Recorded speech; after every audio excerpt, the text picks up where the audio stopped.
Thank you, Clayton. Well, Tim Pawlenty is making his pitch as the top fiscal hawk in the Republican field. He says that as president, he will have his own budget plan, but it won't quite look like Congressman Paul Ryan's plan. Joining us is 2012 presidential candidate and former Minnesota Governor Tim Pawlenty. Governor, thanks for being here this morning and having a little barbecue to kick off the day. It's nothing like a little coffee and barbecue to start your day, Molly. Thanks for having me. Yeah. You know, let's get right to it. We'll talk about Paul Ryan's budget plan. You say that if it came to your desk and your plan wasn't there, that you would sign his, but yours is a little different. Explain the difference. It is. Well, Congressman Ryan, I give him credit for his leadership. Where's President Obama on this? I tweeted last night, I'm sorry to interrupt your European pub crawl, but where's President Obama's Medicare plan? And the answer is he doesn't have one. So at least Congressman Ryan's exerting the leadership to tackle one of the big challenges facing this country, the out-of-control debt and deficit. We've got an absent president on this issue, so I've given him credit for that. I'll have my own plan. It'll have some differences from Congressman Ryan's, but I applaud him for his leadership. What are those differences? Well, we're going to address Social Security, for one. I've been traveling the country as part of its Time to Tell the Truth tour. So we're in Iowa talking about the need to phase out ethanol subsidies, which wasn't exactly a big applause line in Iowa. We were down in Florida to talk about the need to reform Social Security to seniors and others. And then we'll also be addressing Medicare like he did. But we'll be offering some options rather than having it be more of a one-size-fits-all system. Former Vice President Dick Cheney said that he worships the ground that Paul Ryan walks on. If Pawlenty got the Republican nod, would you ask him to be your running mate? I wouldn't ask Dick Cheney to be my running mate, Molly. No. Sorry. He said that Paul worships the ground Paul Ryan walks on. Would Paul Ryan possibly be your running mate? Paul Ryan would be on everybody's list of leadership for the next generation for this country. He's bright, he's smart, he's courageous.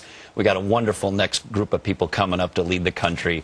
And as to Dick Cheney, he's great too. You know, the Medicare has been almost the word of the week. There's been a lot of talk of it. I just returned from New York's 26th congressional district where a Democrat beat the Republican, and that was a major focus of this contest. Are you concerned that Medicare could become a political weapon in elections versus seeing compromise in Washington and congressmen getting together, congressmen and women solving this problem?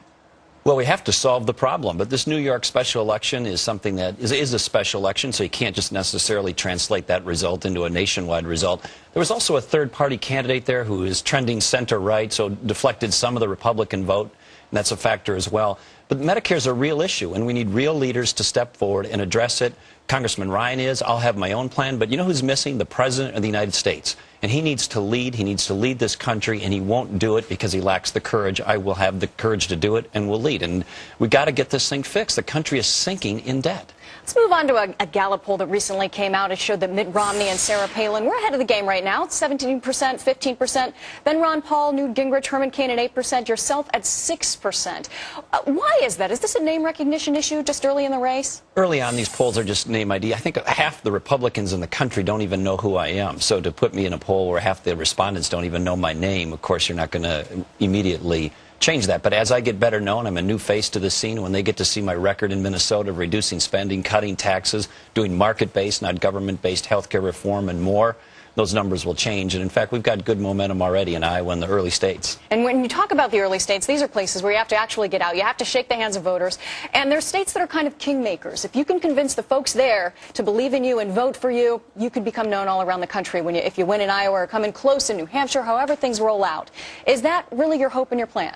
Well, the early states are really important. So Iowa, of course, New Hampshire, South Carolina, Florida, and others. And if you can get a victory or success in those states, you'll get well known, and that brings you the momentum to move on. And that's what history shows. I mean, my goodness, if the early polls were the predictor of who's going to be the next president, we'd have President Giuliani or President Howard Dean. They are terrible predictors of who's actually going to win the nomination and who's actually going to win the race. You know, the field is really shaping up right now. We're finally starting to see candidates officially announced. Mitt Romney expected in the upcoming week, as well as Michelle Bachmann coming in shortly, expected to make her big announcement.